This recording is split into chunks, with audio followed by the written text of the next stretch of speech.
인간의 부패, 하나님을 향한 회심, 그리고 방식에 대하여 5절을 공부하도록 하겠습니다. 5절을 여러분 찾으셨으면 같이 읽어보고자 합니다. 없으신 분은 강의한 뒤에서 픽업하시면 되겠습니다. 5절을 같이 읽어보겠습니다. 시작. 본생의 빛이 이 설명이 하나님께서 모세를 통해 유대인들에게 특별히 전해주신 십계명의 동일한 설명이다. 왜냐하면 그것이 죄의 일정한 규모를 드러내며 또 사람들을 더욱더 그 일을 정죄하지만 그것은 치우침을 제시하지 못하며 비참함에서 벗어나게 할 힘을 제거하지도 못하고 그 결과 육신으로 말미암아 약해져 버린 율법을 범한 자들을 저주 아래 버려두기 때문에 사람은 그것을 통해 구원하는 은혜를 획득할 수가 없다. 이제 우리는 여러 종교를 보게 되면 기독교에서 가르치는 것과 별반 다르지 아니하는 도덕적 교훈들을 살펴볼 수가 있습니다. 불교에서도 십계명의 내용 가운데 우상 숭배를 금한 것과 나 외 다른 실 섬기지 말라는 1, 2계명, 그거를 빼놓고 망령되이 일컫지 말라는 말은 그냥 그들도 자기들이 믿는 바에 대한 신앙과 또 불교는 사실 엄밀한 의미에서 인격적 신이 없죠. 그러나 어쨌건 그러나 부처님에 대해서 자신들이 함부로 말하는 것은 옳지 못하다는 종교적인 이해는 갖고 있는 게 분명하고요. 안식일을 지키라 하는 것은 자기 식대로의 종교 의식을 위해 모여야 될 날짜를 정하여 지키는 것이니까 그 또한 귀역이니까 매우 유사합니다. 근데 그 나머지 부모 공경부터 시작하여 이어지는 인간 사회 안에서의 규범들에 대해서는 거의 똑같죠. 거의 똑같은 완전히 똑같습니다. 다만 그것을 해석하고 그것을 과연 지켰느냐 지키지 못했느냐, 그것을 주신 바에 대한 참된 정신과 뜻과 원리와 강령이 무엇이냐, 이것에 있어서 저들이 알지 못하는 기독교적 신비가 있습니다. 왜냐하면 하나님께서 그것을 우리에게 주신 바 되었을 때에 우리는 하나님을 본디 사랑하지 못하는 자로서 하나님을 사랑하며 베푸신 은혜에 감사하여 나아가는 율법에 준수라는 것은 저들에게는 이해가 없는 것이죠. 왜냐하면 하나님께서 먼저 사랑을 하셨다는 사랑의 개념이 무엇인지, 또 그리스도 안에서 이루어지는 속죄의 뜻이 무엇인지, 이 모든 것들의 이해가 없기 때문입니다. 그러나 내용적, 이게 형식적 의미에서 유사하고 일단의 인간의 눈으로 볼 때는 내용적으로 유사한 그러한 규범을 저들도 갖고 있기 때문에 그 규범을 자연인으로서, 그러니까 중생자가 아닌 자연 그대로의 인간으로서 애써 노력하면 노력한 만큼의 귀한 가치가 있고, 그 가치는 결국 구원에 이르는 데 있어서 나름의 역할과 의미가 주어져야 마땅하다라는 생각을 합니다. 그래서 사람이 하나님의 계명을 지킬 수 있습니까? 라고 물을 때 전적으로 없다라고 말하는 것은 지나치다 생각하죠. 그래서 사람이 자연의 의지와 자연적 인간이 의지와 양심에 따라 그 계명을 지키고자 하면 그것만큼은 또 귀한 것이다.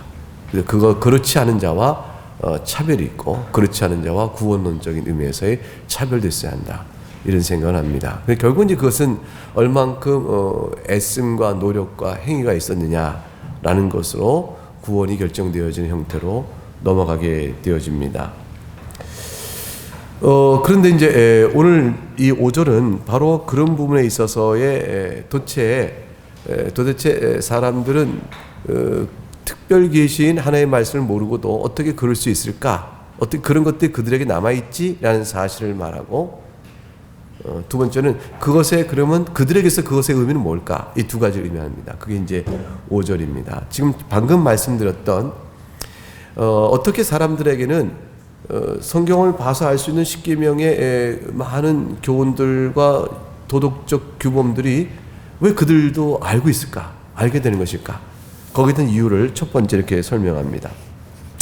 본성의 빛에 대한 이 설명은 의는 이제 직역이고 에 대한이 더 적절한 설명이죠. 번역입니다.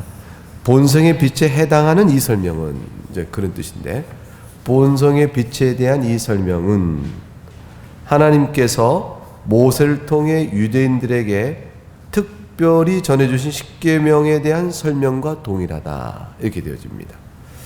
그러니까 이것은 뭘 의미하냐면 로마서 2장에 나온 대로 율법이 없는 자에게는 양심이 율법이 된다는 말씀이에요. 그래서 사람의 양심 안에 십계명을 통해서 우리에게 명하신 도덕적 규범이 살아 움직이고 있는 것입니다.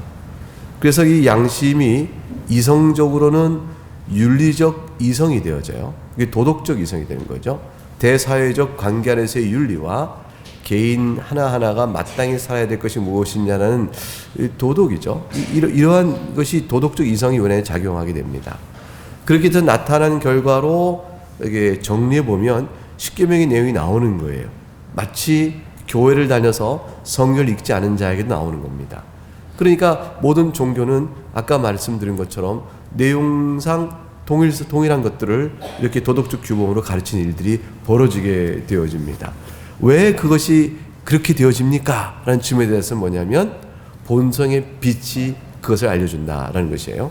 그러니까 우리 마음에 하나님께서 타락한 이후에도 여전히 남겨주신 본성의 빛이 있는데 그 본성의 빛은 비록 흐려졌어도 본성의 빛이 하나님의 뜻을 온전히 이룰 만큼 이해에 있어서 올바르고 실천에 있어서 능력을 갖고 있는 것은 아니지만 그러나 그것을 무엇인지를 희미하게나마 알려주는 일의 역할을 분명히 하고 있는 거죠. 그래서 선악간의 구분을 할 수 있는 지식을 남겨주신 겁니다. 그래서 우리는 십계명의 내용과 동일한 그러한 본성의 빛에 의한 내용들이 우리 안에 남겨져 있습니다. 그러니까 4절에 가게 되면 4절 첫 줄이 바로 지금 말씀드린 내용과 맞물려요. 4절 첫 줄에 확실히 타락한 후에도 사람에게는 어떤 본성의 빛이 남아 있기는 하다. 요 남아 있는 어떤 본성의 빛, 타락 이후에도 그것이 십계명에서 말하고 있는 도덕적 규범들을 내용으로 풀어낼 수 있는 흔적이 남아 있는 겁니다. 이것이 세상 사람들에게 보이는 도덕성이에요. 그래서 이것이 잘 지켜가는 세상 사람들 보게 될 때는 예수 믿는 사람보다 훨씬 훌륭하다라는 평가도 나올 만큼 그렇게 나름의 양심에 따라 제어에 따라 살아갑니다. 그래서 그런 것들이 4절에 뭐라고 그랬냐면 하나님에 대한 자연의 일에 대한 또는 존경할 것과 수치스러운 것들을 구별하는 지식이 나름대로 남아있고 덕을 위한 열심도 있고 또 덕을 쌓는 종교적 훈련의 열심도 보이게 되어지죠. 그래서 훌륭한 사람이 되는 겁니다. 세상에서 볼 때. 근데 이러한 모든 종교적 노력과 자연적 덕성의 함양과 애씀이 훌륭하죠. 타락한 세상 속에서 그런 노력하는 것은 훌륭합니다. 칭찬할 만하고 우리가 더불어 사는 이 세상 안에서 폄하하거나 손가락질하거나 멸시할 일이 절대로 아니에요.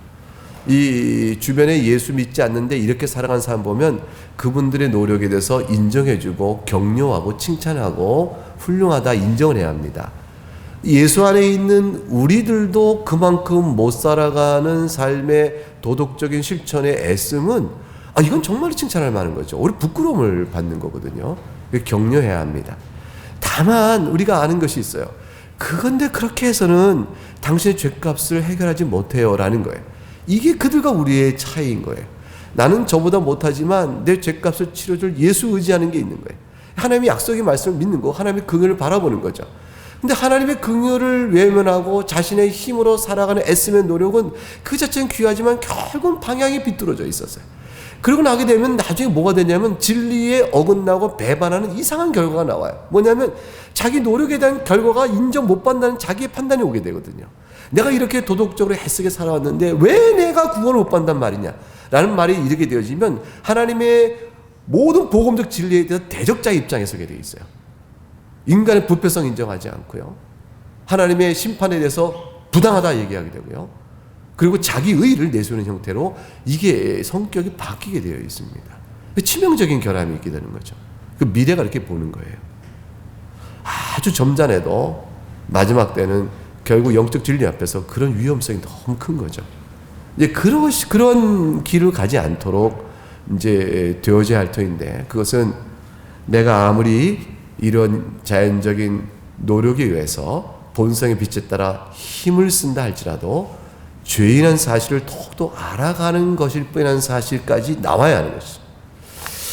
그래서 그것이 소위 이제 천주교 안에서도 이제 천주교는 사실 자연 인간으로서의 본성 빛에 따른 노력을 굉장히 귀히 봐요.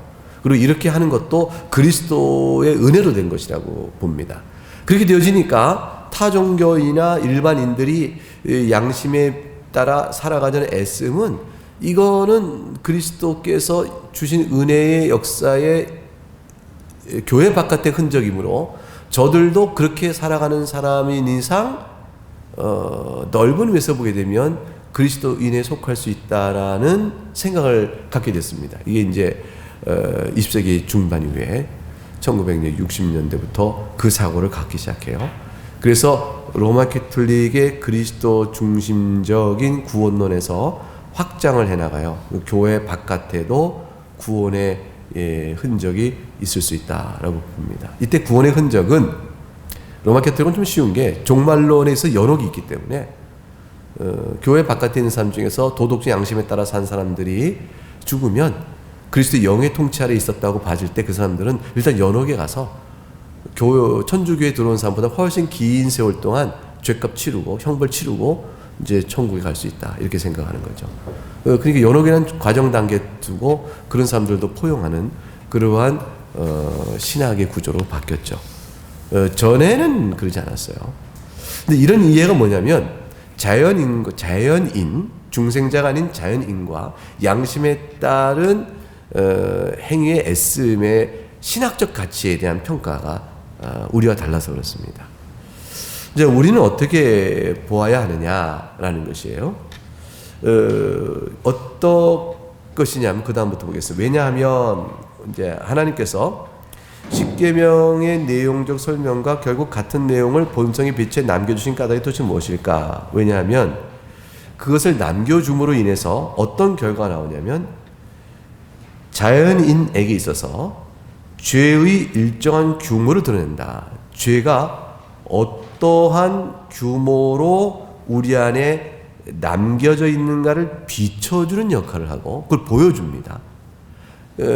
그리고 사람들에게 또 사람들을 정죄해요. 물론 그 드러난 죄로 인해서 그거예요. 풀이하면 이제 번역이 1차 번역 그냥 해놔서 그런데 사람들에게 더욱더 드러난 죄의 규모로 인하여 정죄를 하지만, 이 말이에요.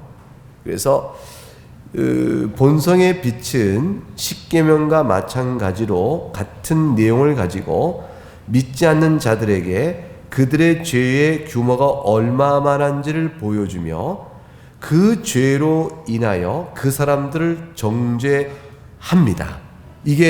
그게 본성의 빛을 남겨주신 하나님의 목적성이에요. 자, 이게 굉장히 중요하죠.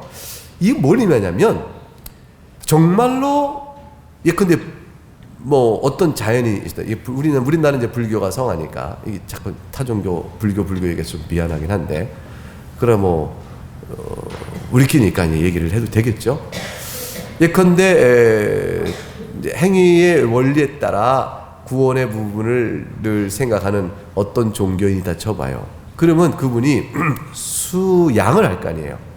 그리고 수련을 통해서 내가 어떤가 보고 이제 계속 나름대로 종교적인 회개죠. 말하자면 아하, 그래서 내가 또 죄인이다, 또 이런 생각하겠죠.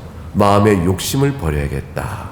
그래서 무욕의 삶을 살아가도록 하시오. 무념무상의 삶을 살아야 합니다. 뭐 이렇게 되는 이제 권면을 설법을 하는 겁니다. 그 말 듣고 내가 욕심이 과하여 과거에 이러한 일을 행했더니 나에게 화가 미쳤구나. 그래서 욕심을 버려야 한다. 내 마음이 왜 이렇게 근심과 상함이 많은가? 이 욕심을 버려야 한다. 이렇게 이제 설법을 듣는 겁니다. 자, 그런데 참 잘 보세요. 그 설법의 내용에 진리성이 있는 거예요. 뭐냐면 여러분의 인생의 곤고함과 슬픔과 괴로움이 다 욕심 때문입니다. 여기까지 왔어요? 욕심이 여기까지 왔어요? 그럼 뭐냐면 자신이 욕심을 부렸던 탐욕 또는 이런 것들이 자기에게 어떤 근심으로 왔는가를 보여줌으로 인해서 십계명에 나와 있는 10번째 계명, 탐심을 금하시는 계명처럼 본성의 빛에 따라 이게 참 인간 삶에 해를 주고 인생을 괴롭게 하는 거구나 라는 거를 알았어요.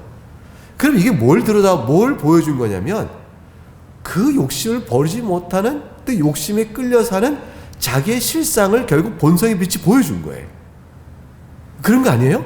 그럼 뭐냐면 나는 심히 곤고한 사람이로다. 누가 나를 이 사막에 모아서 건져낼꼬 하고 그리스도의 그 도우심을 바라는 대로 나오도록 이끄는 역사가 다음 단계에 나와져야 돼요.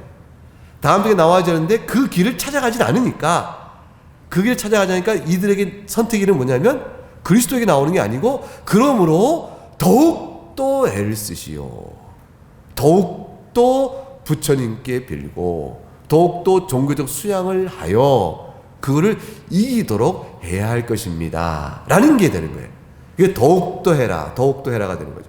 그리하여 그와 같이 앞서간 자가 있으니 우리의 어느 스님을 보라, 또 부처님을 보라, 이렇게 하시는 거죠.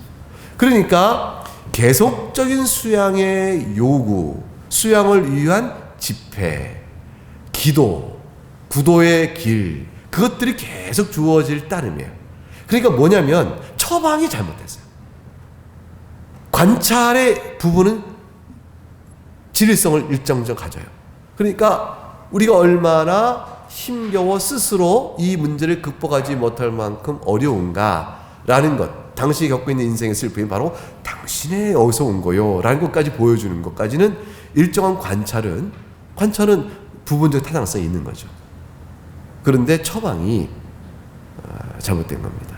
왜냐하면 그 결과 인간은 어쩔 수 없으며 사람에게는 아무리 노력해도 답이 없다라는 사실을 인정하는 데까지 나오도록 되어져야 하는데 거기를 안 나옵니다. 근데 하나님께서는 왜 본성의 빛 속에 타락한 후에도 십계명의 내용과 방불한 내용을 도덕적 양심의 지식으로 남겨두었을까? 그 목적은 그러한 지식을 활용하여 비록 십계명이나 특별 계시를 몰라도 애를 써서 구원에 이르라. 이방인이 구원에 이를 길은 바로 여기 있다. 그렇게 알려주고 한 것이 아니고 그것을 통하여 죄인됨을 깨닫도록 하게 한 거예요. 인간의 부패한 본성과 한계를 깨닫도록 하시기 위해서 양심을 남겨두신 거예요. 양심의 성수를.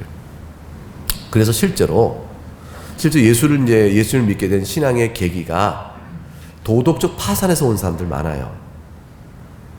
그러니까 인생 속에 살아가는 삶의 재물적인 파산 있잖아요. 사업이 망했다든가, 또 육신의 건강에서의 큰 질병의 고난 속에 죽음을 맛보게 됐다. 다 죽음의 두려움이죠. 세상을 살 힘을 잃어버린 거죠. 돈이 목적인 사람이 돈을 잃어버렸어요.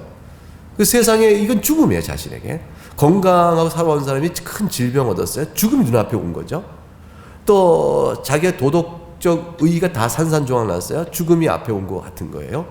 이렇게 파산의 경험들을 하게끔 본성의 빛에 남겨둔 거죠. 그런 상황 속에서 길을 찾다가 그리스도의 복음을 듣고 생명을 다시 얻게 된 사람도 있어요. 하나님께서 이렇게 끌어오시는 과정 안의 내용으로 계기로도 삼으세요.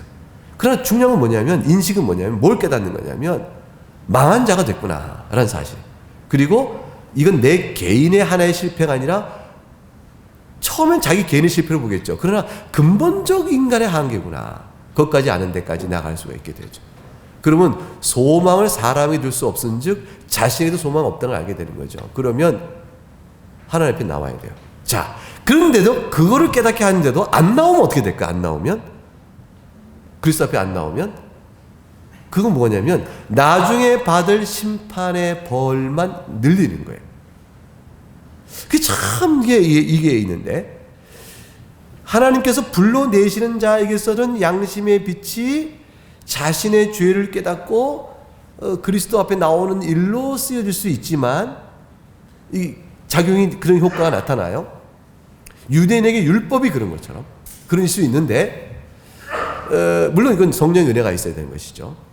그런데 그렇지 않고 죄를, 인간의 실상을 드러내주는 양심의 고통이 있음에 불구하고 끝까지 버티게 되어지면 나중에 자신의 본성의 빛으로 알려진 모든 도덕적 규범과 인식이 훗날에 하나님 앞에 영원한 심판받을 때에 전부 심판의 근거로 작용되어져요. 정죄의 근거예요. 그래서 그리스도 안에 온 사람들에게는 율법의 정죄가 폐하해졌으나, 그리스도 바깥에 있는 사람에게는 본성의 빛에 남아있는 그것이 율법이 되어져서 그 사람을 영원히 정죄하는 근거로 작용되어집니다. 그래서 이 본성의 빛은 긍정적으로는 자신의 죄됨을 드러내주는 제한적인 역할, 긍정적으로는 제한적인 역할. 그래서 그것이라도 계기가 되어 그리스도 앞에 교회 종소리, 교회 십자가, 또 믿는 사람의 한마디 전도 등등등 때문에 교회 예배당 나와서 복음을 듣고 부르심의 효과가 드러나 예수 앞에 나오게 되는 일이 있게 될 수 있는 계기가 될 수 있는 긍정성이 있어요. 제한적이지만 누구에게나 아니라 하나님이 택하여 부른 사람이 그렇게 될 수 있어요. 그런데 그렇지 않은 사람의 경우는 이 본성의 빛은 나중에 정죄의 근거가 되어집니다. 우리에게는 폐하여진 율법의 정죄가 저들에게는 본성의 빛에 따라 훗날 심판, 정죄의 근거가 되어집니다. 그걸 위해서 하나님께서 타락 이후에도 사람의 양심 안에, 즉 본성의 빛을 통해서 도덕적 이성을 남겨둔 것입니다. 그래서 다시 5절 읽어보면, 죄의 일정한 규모를 드러내주고 사람들을 그 드러난 죄로 인해서 정죄를 합니다. 이것이 이제 사회적으로, 일반 사회적으로는 보편 사회 안에서 이제 법적인 통치가 이루어지게 되는 거, 형사적인 통치, 이런 것들이, 법치주의가 여기에 이제 근거를 두게 되는 것이죠.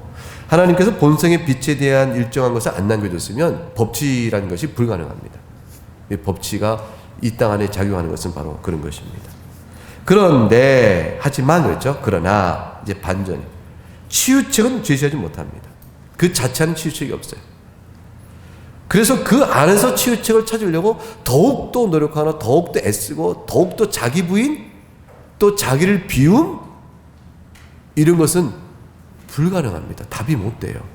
무소유의 삶, 자기를 비움, 이런 건 불가능해요. 이 일반인의 자연의 소양은 안 됩니다. 자기 비움이란 것이 기독교 신앙 안에서는 성령 안에서 영적인 싸움을 해나가죠.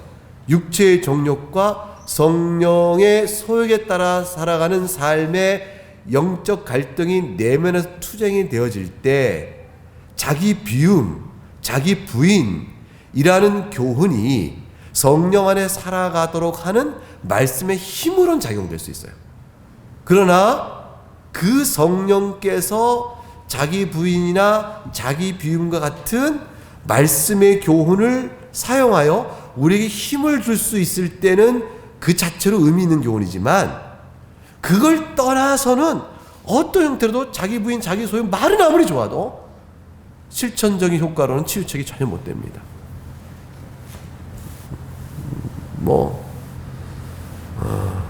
안 되는 일이에요. 상한 것은 상한 것을 날 뿐이죠. 썩은 생선이 냉동고에 있는 걸 꺼내고 해동시킨다고 썩은 게 그 프레시한 생선이 되는 게 아니거든요. 또는 썩은 걸 냉동고에 꽉꽉 얼리면 그러면 안 썩은 게 되냐? 아닌 거죠. 그러니까 본성이 부패 있으면 부패한 겁니다. 어떤 노력도 안 되죠. 교육이 해소하지 못하는 겁니다. 비참에서 벗어날 힘을 제공하지 못합니다. 이거는 유대인에게서 율법의 각성이 바로 그거예요. 유대인에게서는 율법이, 이방인에게서는 본성의 빛이 이 사실을 보여줍니다. 치유책이 없다는 사실, 또 비참에서 벗어날 힘이 없다는 사실, 이 사실을 잘 일깨워주고, 그 결과 육신으로 말미암아 약해진 율법은 거룩하고 신령한 것인데, 육신이 정욕으로 인하여 부패했기 때문에 율법을 지킴으로 의를 얻는 능력이 약해져 버렸습니다. 그래서 그 뜻이에요. 육신으로 말미암아 약해져 버린 율법은, 여러분 로마서 강의할 때 이거 다 말씀드렸는데 우리 교회 홈페이지에 성경 읽기 로마서 강의가 다 그대로 있으니까 그걸 쭉 들으세요. 로마서 1장부터 마지막 16장까지 강설이 다 있어요. 그걸 쭉 한 번 계속 이어서 들어보세요. 계속 이어서. 그러면 전체 복음 주기가 이렇게 잡히는데 굉장한 도움이 될 겁니다. 육신을 말미암아 약해진 것은 육신의 정욕에 살피는 우리들은 율법을 통하여 하나의 뜻을 지키는 신령한 뜻이 이루어지지 못하므로 율법을 지킴으로 의로움을 얻는 일은 불가능해졌다. 그게 약해져 버렸다는 거죠. 그래서 율법이 능력이 없어져 버렸어요. 부패한 인간에게 율법은 능력이 없습니다. 성령 안에 있는 중생자에게 율법은 능력을 갖기 시작합니다. 그래서 우리가 십계명을 읽으면서 이것은 율법은 모든 신자에게 삶의 규칙입니다 라고 말할 때 그 삶의 규칙을 받은 신자는 중생자이기 때문에 성령의 도우심으로 인하여 율법을 지켜가는 일이 능력으로 가능케 되어지기 시작했어요. 그리고 우리들은 율법을 지키는 일이 가능한 상태의 사람들로 되어 있는 거예요. 그래서 우리의 신자인데 자신의 자연적 능력으로 지키는 것이 아니에요. 신자가 말씀을 읽고 하나님을 사랑하여 이 귀한 교훈 주신 뜻에 대한 너무 감사의 마음이 넘쳐서 하나님을 영원하게 하고자 하는 소망을 가지고 하나님 도와주세요. 이 말씀대로 살기를 제가 원하나이다. 성령께서 나를 일깨워 도우시면 내 안에도 하나님 뜻을 이루어가는 순종의 역사가 있을 줄 믿습니다. 하고 기도하고 그 말씀 앞에 살아갈 때 내 안에서 말씀을 기뻐하며 순종하는 새로운 향기와 능력들이 생성되기 시작하고 순종의 멋스러움, 신자다움이 나타나요. 열매예요, 이게 열매. 그 열매가 이제 이루어지기 시작합니다. 그렇게 될 때, 중생자의 행복과 영생의 단맛을 맛보는 거예요, 이게. 영생의 단맛을 맛보는 거예요. 요 싸움의 승리 안에서. 그렇게 되어집니다. 그러나 이것이 온전하지 못하고 매사에 완전치 못하여 신자에게는 주 앞에서 계속적인 기도와 용서를 구하는 기도가 있게 되어집니다. 그러나 그 용서는 율법의 종죄로부터 구원을 받기 위한 용서가 아니라 하나님 뜻에 따라 살지 못한 신자됨에 대한 아픔이죠. 그거를 이제 용서를 구하는 것이죠. 그러나 이들에게는 그런 은혜가 없어요. 없기 때문에 본성의 빛에 따라 사는 자들은 그 결과 육신으로 말미암아 약해진 율법을 범한 자를 저주 아래 버려두기 때문에 마찬가지로 본성의 빛에 따라 사람들은 그 본성 빛이 말하는 율법의 저주 아래 버려둔 상태가 되어집니다. 따라서 구원을 받지 못합니다. 그것을 통해 구원받지 못합니다. 자, 잘 보세요. 사람은 그것을 통해 구원의 은혜를 획득할 수 없다를 이렇게 써보세요. 사람은 그것을 통해 구원하는 공로를 세울 수가 없다. 이렇게 한번 써보세요. 구원하는 공로를 세울 수가 없다. 써보셨습니까? 그리고 가로 열고 이것은 그리스도 바깥에 있는 자연인들이에요. 자, 그러면 프린트되어 있는 대로 구원하는 은혜를 획득할 수 없다. 이건 가로 열고 뭐냐면 로마 가톨릭, 그리고 학론파의 주장의 함의, 이렇게 됩니다. 자, 이게 무슨 뜻이냐면 구원하는 공로를 세울 수 있다 라고 말하면 이건 완전히 일반 종교예요. 일반 종교는 내가 노력한 만큼 공로를 인정받아 그대로 구원받아요. 근데 로마 캐톨릭은 어떻게 하냐면 그렇게 자연으로서 애쓰는 것 자체도 공로는 공로지만 원래 가치 있는 그것이 애씀이 공로로 인정될 만한 가치가 있어서 공로가 되는 것은 아니다 라는 사실 전제예요. 그렇지만 그걸 뭐라고 하겠냐? 그냥 공로로 간주하는 것이지. 그게 간주되는 공로예요.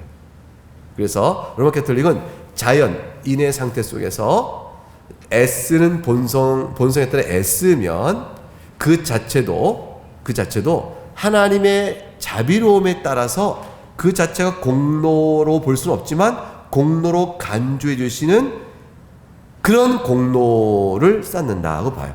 그런 공로를 쌓는 사람은 그리스도의 복음 앞에 들어오는 단계로 이끌려오게 됩니다. 하나님께서 보시고 착하구나. 네가 그 본성의 빛에 따라 그렇게 했으니 그만하면 착하구나 해서 은혜로 그들을 불러내시는 일을 행하신다고 생각해요. 그래서 첫 번째 은혜를 받는 일이 자연인의 자기 가진 것 그대로의 애씀이에요. 그래서 이거는 이제 그 신학적인 개념이 있어요. 자신에게 있는 것을 최선을 다하는 자에게 하나님께서 은혜 주시기를 거절치 아니한다. 그런 그 신학적 격언이 있어요.